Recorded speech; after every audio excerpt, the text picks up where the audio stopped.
కేంద్ర జలసంఘం వివరాలు కోరటంతో వచ్చే వారం ఢిల్లీకి వెళ్లనున్నారు ఏపీ ఇరిగేషన్ అధికారులు. స్వయంగా వెళ్లి బనకచెర్ల ప్రాజెక్టు వివరాలను కేంద్ర జలసంఘానికి ఇవ్వనున్నారు. దీనికి సంబంధించి మోర్ అప్డేట్స్ మా ప్రతినిధి ప్రసన్న విజయవాడ నుంచి అందించేందుకు లైవ్లో సిద్ధంగా ఉన్నారు. ప్రసన్న, ప్రస్తుతం ఇరిగేషన్ అధికారులు, ఏపీకి సంబంధించిన ఇరిగేషన్ అధికారులు ఎప్పటిలోపల ఢిల్లీకి వెళ్లే అవకాశం ఉంది, వివరాలన్నీ సమర్పించే అవకాశాలు కనిపిస్తుంది. దీనికి సంబంధించిన లేటెస్ట్ అప్డేట్స్ ఏంటి?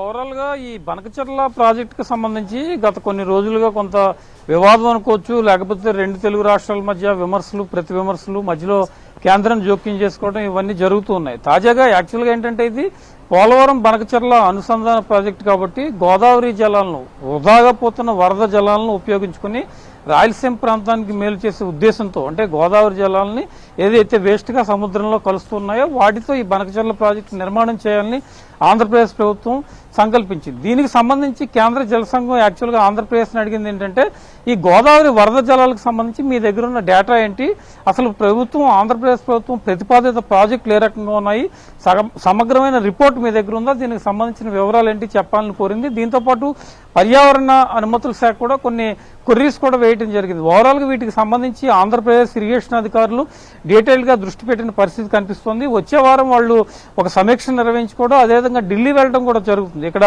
ముఖ్యమంత్రి సమక్షంలో ఒక ఉన్నత స్థాయి సమావేశం నిర్వహించుకుని గోదావరి వరద జలాల పరిస్థితి ఏ రకంగా ఉంది, ఎన్ని టీఎంసీల నీరు సముద్రంలోకి వృధాగా పోతుంది, దీనికి సంబంధించిన లెక్కలు ఏ రకంగా ఉన్నాయి, కేంద్ర జలసంఘం చెప్పిన రూల్స్ అండ్ రెగ్యులేషన్స్ ప్రకారం ఆంధ్రప్రదేశ్ ప్రభుత్వం తీసుకుంటున్న చర్యలు ఏ రకంగా ఉన్నాయి, ఇతర రాష్ట్రాలకు ఇబ్బందులు లేకుండా, అంటే ఎగువనున్న రాష్ట్రాలకు ఇబ్బందులు లేకుండా దిగువనున్న ఆంధ్రప్రదేశ్ ఏ రకంగా ప్రాజెక్టుకు సంబంధించి ముందుకెళ్తుంది, పోలవరం బనకచెర్ల ప్రాజెక్టు అనుసంధానం చేయడం వల్ల రాయలసీమకు నీరు ఇవ్వడంలో కానీ, లేకపోతే ఆంధ్రప్రదేశ్లో ఒక మేజర్ ప్రాజెక్టు విషయంలో కానీ ఎలాంటి నిర్ణయాలు తీసుకోబోతున్నాం, వీటికి సంబంధించి ప్రధానంగా ఒక డీటెయిల్డ్ రిపోర్ట్ తయారు చేసి ఆంధ్రప్రదేశ్ ఇరిగేషన్ శాఖ వచ్చే వారం ఢిల్లీ వెళ్లి స్వయంగా వాళ్ళకి వివరించే ఆలోచనలో ఉంది.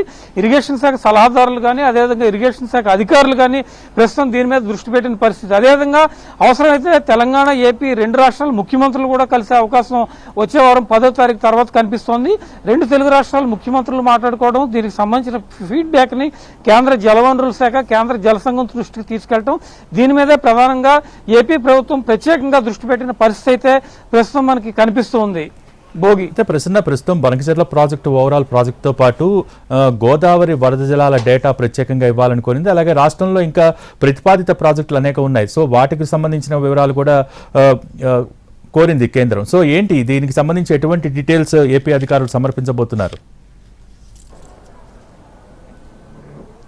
అంటే ప్రధానంగా మొదటి దశలో పోలవరం బనకచెర్ల ప్రాజెక్టుకు సంబంధించి ప్రాజెక్టుకి ఒక డిపిఆర్ ఇచ్చారు. ఆ డిపిఆర్ ఇచ్చిన తర్వాతే కేంద్ర జలసంఘం కొన్ని కొర్రీలు వేసి వెనక్కి పంపిన పరిస్థితి. పర్యావరణ అనుమతులు కావచ్చు, అసలు గోదావరిలో వరద జలాలకు సంబంధించి డేటా కావచ్చు. మొన్న తెలంగాణ ముఖ్యమంత్రి రేవంత్ రెడ్డి కూడా ఇదే విషయాన్ని రేజ్ చేయడం జరిగింది. అసలు గోదావరి వరద జలాలకు సంబంధించి 3000 టీఎంసీలు అంటున్నారో, 3000 టీఎంసీలు అనేది ఒక బ్రహ్మ పదార్థం కింద ఉంది. ఏ లెక్కన గోదావరిలో వరద జలాలు 3000 టీఎంసీలు వృధాగా పోతున్నాయని ఆంధ్రప్రదేశ్ ప్రభుత్వం చెప్తోంది. దీనికి సంబంధించిన లెక్కలు ఏమైనా ఉన్నాయని అడిగారు. ఇప్పుడు కేంద్ర ప్రభుత్వం కూడా సేమ్ ఇదే క్వశ్చన్ ఆంధ్రప్రదేశ్ ప్రభుత్వాన్ని అడిగిన పరిస్థితి అయితే ప్రధానంగా కనిపిస్తున్న పరిస్థితి అయితే ఉంది. దీనికి సంబంధించి ఒక డేటా తయారు చేసి త్వరలో ఇవ్వడానికి ఆంధ్రప్రదేశ్ ప్రభుత్వం అధికారులు రెడీ అవుతున్న పరిస్థితి మనకు కనిపిస్తుంది. Okay, thank you Prasanna.